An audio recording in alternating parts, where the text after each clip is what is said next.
the national men's basketball team, the Silverbacks, flew out to Turkey where they will camp for 10 days, as they prepare for the next round of Fiba World Cup qualifiers in Nigeria.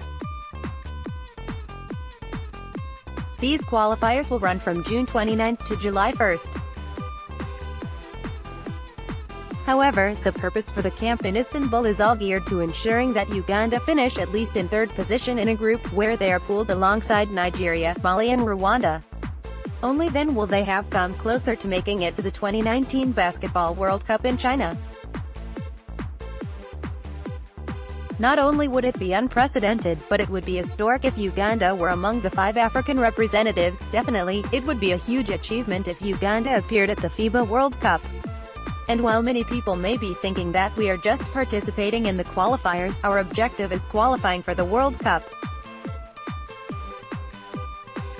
We believe in ourselves, Stephen Omoni, the Silverbacks captain, said. Seeing is believing, and that is probably the thinking many a Ugandan basketball fan will bear at this material time, as they mull over Omoni's views. The Silverbacks team with their coach Mandy Daruni, front row, left, making the next round of 12 teams, from which the top 5 will qualify for the World Cup, for now, seems the more realistic possibility. But Omon said that they are not settling for that. One thing is for sure, we have improved a lot as a team. Well, 3 years ago, we were losing games by wide margins. We have managed to bring that down tremendously.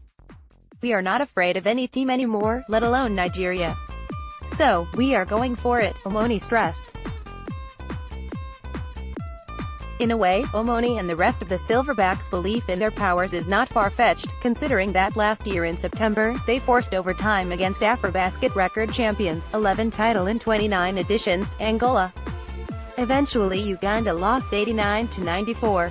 Yet, the underlying problem that continues to be glaring in the Ugandan game has been the failure to close out games. Therein lies the general pessimism about the Silverbacks' prospects of making it to the World Cup. In the previous round of qualifiers, Uganda only managed to beat neighbors, Rwanda 79-63. But before then, they had lost to Mali 76-79, a game they lost in the last few seconds. Before then, Uganda led the 2015 Afrobasket champions Nigeria in the first 2 quarters, before surrendering to an 86-102 defeat. Notably, for Uganda to make it to the World Cup, they simply have to be among the top 5 teams from the 12 teams that will qualify for the final round of qualifiers later this year. In essence, that means Uganda has to penetrate the elite class of basketball nations, among which are Nigeria, Angola, Egypt, Algeria and Tunisia at least. Mandy Daruni, the Silverbacks assistant coach, said that the experience they have got playing at the Afrobasket in 2015 and 2017 is invaluable. Now we know these teams, and how they play. That gives us a great chance, Daruni said.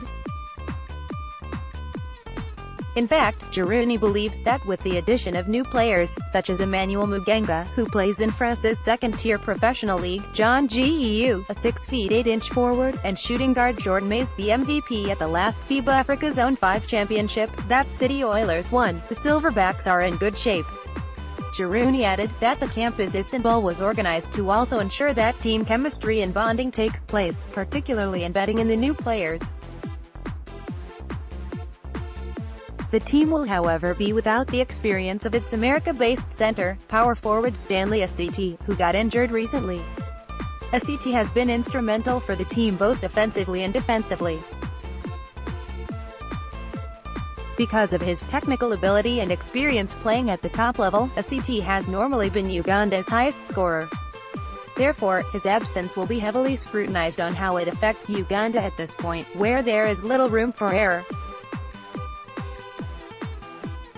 Team Uganda: Cyrus Kibiri, Joseph Akong, Stephen Omoni, Robinson Opong, Jimmy Anabu, Ivan Lamanyika, James Akello, Samuel Kalwanyi, John Geu, Jordan Mays, Emmanuel Mugenga and Stanley Mugarwa. Coaches: George Galanopoulos, Mandy Daruni and Omar Barajab. Jovi at Observer.ug.